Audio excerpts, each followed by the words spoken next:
actual revolution is going to begin in the marketplace.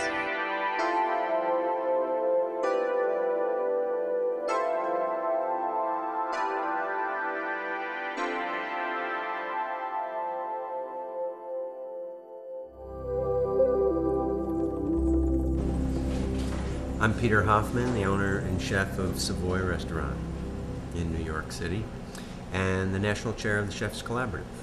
The dish I'm preparing today is with pork. It's humanely raised pork. It comes from upstate New York, raised by some farmers at Flying Pigs Farm in Shushan. And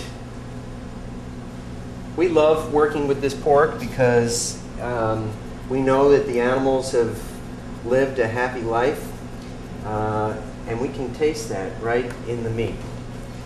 The way that most commercially raised pigs are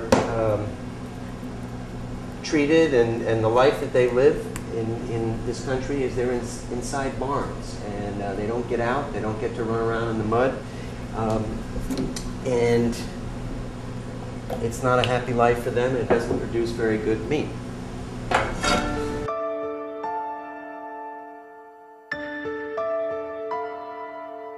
Pork is the most intensive of the farm animal productions. An increasing proportion, maybe 80% of pigs produced in this country are now produced entirely in large housed operations, never going out onto pasture or outdoors except when they're transported to slaughter, and often, usually, kept in very intensive conditions.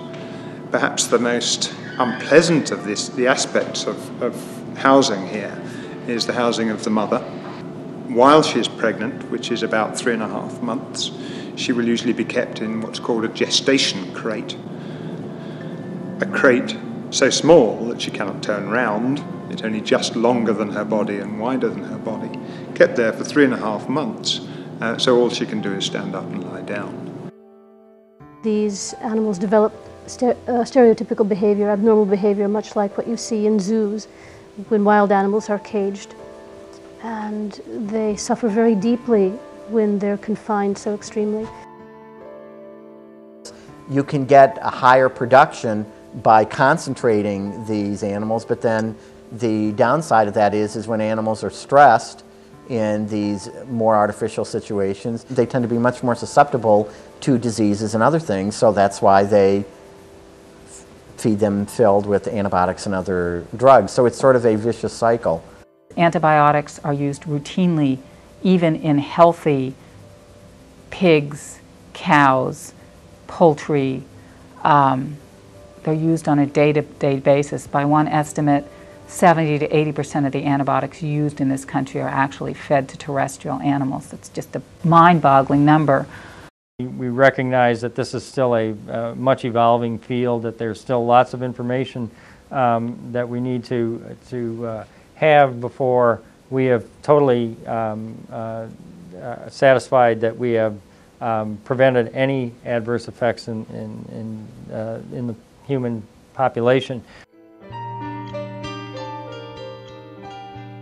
A single hog will produce 10 times the amount of waste as a human being. So a facility with 50,000 animals in it produces the same amount of waste as a city with 500,000 people. Now a city would have to treat the waste under the Clean Water Act, and so does a hog facility, but they don't do it. They locate in rural areas where they can easily dominate the local political landscapes and stop enforcement of environmental laws against them.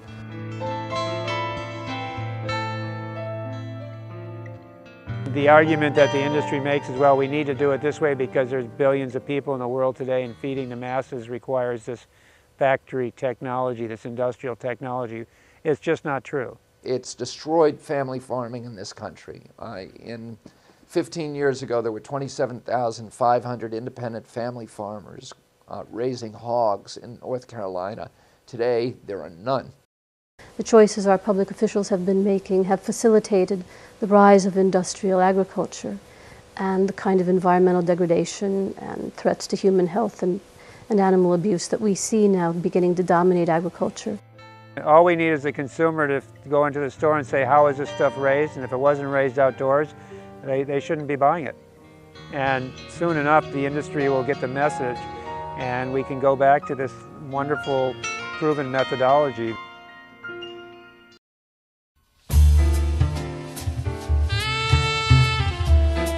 A little bit of pork jus. Just a hint of the kimchi pickle liquid. Ramp tops.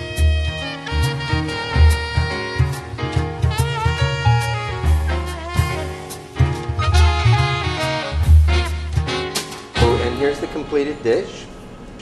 It's the black beans and coconut milk, the homemade kimchi with ramps, and the pork from upstate New York from Flying Pigs Farm. And a little bit of jus.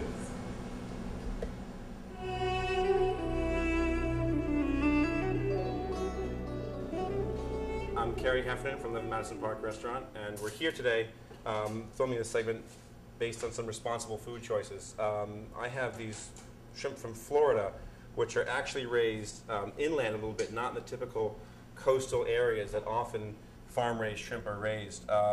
What they do down there actually is avoid the mangrove area that often gets overwhelmed with the effluent and the sort of traditional or modern method of harvesting shrimp.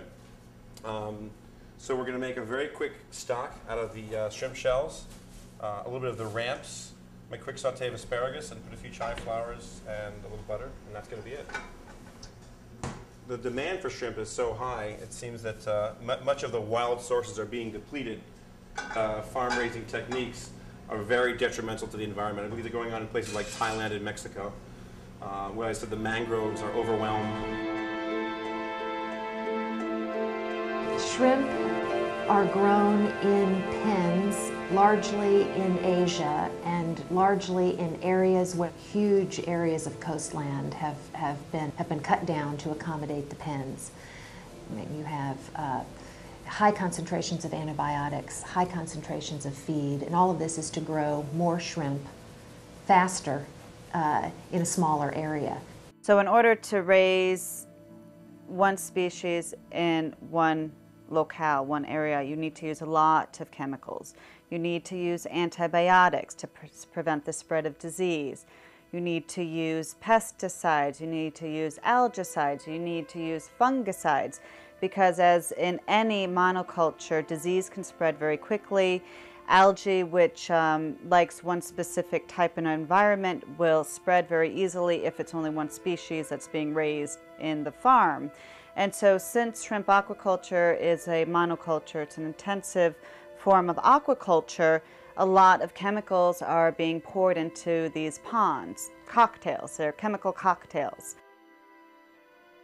There are all sorts of drugs that seem to be used in shrimp farming in developing countries, particularly in Asia, that we would never allow in animal production in the United States.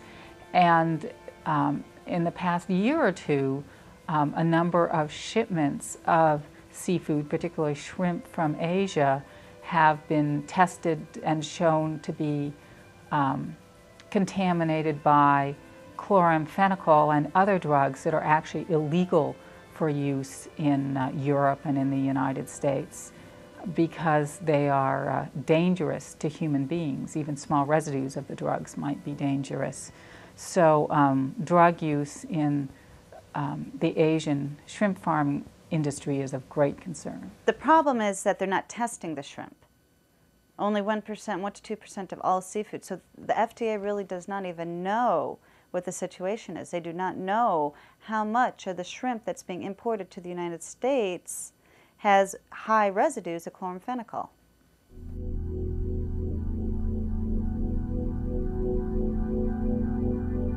On the wild shrimp side of things, it's also a problem. For every 1 pound of wild shrimp that's caught, you have 10 pounds of what's called bycatch or bykill, what you didn't intend to catch that you caught along with all the shrimp. So there's a 10-to-1 ratio of other marine animals and fish and species that get caught up for every 1 pound of wild shrimp that you eat. There are better alternatives, and we need to get a lot more sophisticated about our understanding. We set out to build a shrimp farm inland because there's so many problems all over the world with shrimp farming as far as diseases, effluents. You know, they're just not they're not doing it in a sustainable way. And shrimp is it's a preferred seafood. Everybody likes shrimp, and there's just not enough of it. That's why we're plundering the oceans, and they're doing shrimp farming overseas and not really caring what happens to the environment. We don't use any chemicals on our shrimp, period. Whereas you'll find lots of processors all over the world. They soak their shrimp. They have all kinds of chemicals that they try to put into the shrimp to make them larger, to make them last longer. We have a natural product that stays that way without any of those. And that's the major difference that you'll find with our farm. This is a inland hatchery. We've taken last year's animals and reintroduced them to salt water so they can maturate.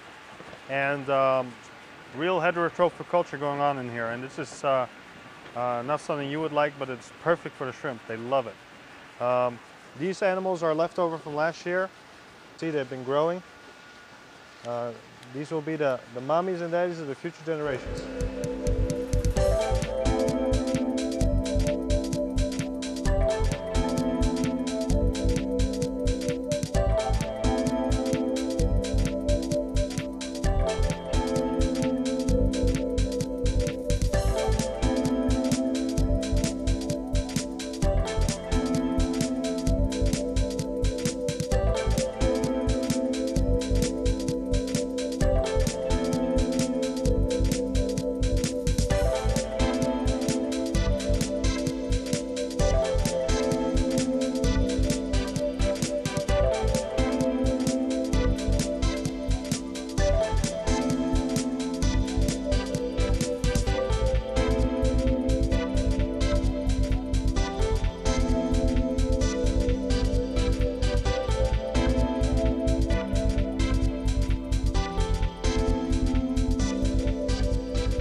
My name's Colin Olivers. I'm the chef at a restaurant called The Tasting Room. Today we're going to cook a strip steak from a biodynamic farm in New York State.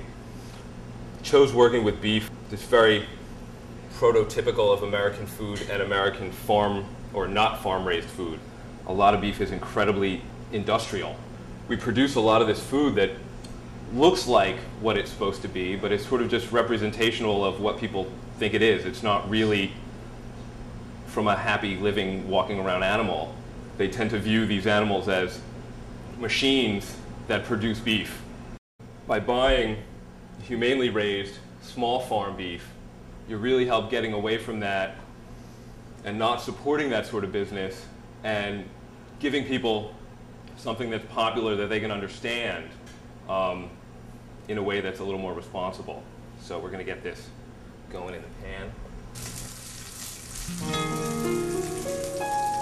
I'm talking to people like John F. Martin that sell a lot of beef. They have their own slaughterhouse in Pennsylvania. And this all-natural beef and chicken is growing so fast. In fact, they were down here to see about us raising beef for them. They say that the demand is so great that the supply is not here to fill the demand because of people are waking up and seeing what's going on with our bodies. Well, the majority of the cost of raising livestock is in the feed.